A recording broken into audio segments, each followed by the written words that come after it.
guys, lilinisin nga natin yung mga alikabok dito kasi hindi natin siya kayang abutin. Kasi parang ang pangit na tingnan dahil nakarap alikabok.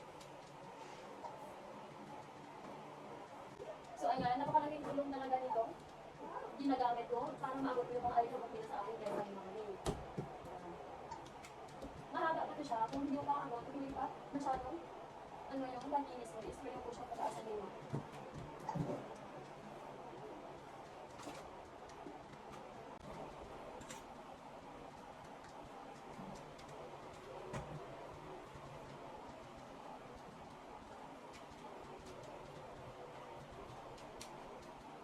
And then sa labas naman tayo kasi meron din sa labas.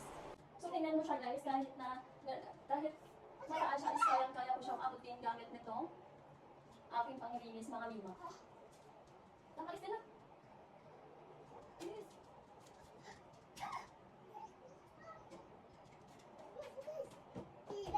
Diba guys, kaya mo siya lahat is kaya na talagang abutin. So look guys, tingnan nyo, sobrang dami nang natanggal. Diba? Grabe, napaka-useful talaga ng ating panlinis mga lima. Yan, ginagawa pa ng anak ko. Yan, sobrang dami look guys. Ay! Babalik na! Meron na akong mahabang panglinis para naabot ko na rin yung taas ng aming kisang yung mga memo.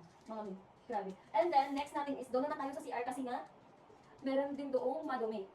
So, diba, grabe. Hindi mo na kailangan magpatong-patong sa upuan dahil nga pwedeng-pwede naman gamitin to kahit saan dito sa sulok ng ating bahay, mga memo.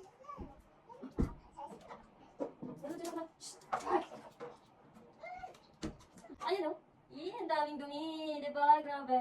So, pwede mo itong malabhan din guys kung sobrang dumi niya, no?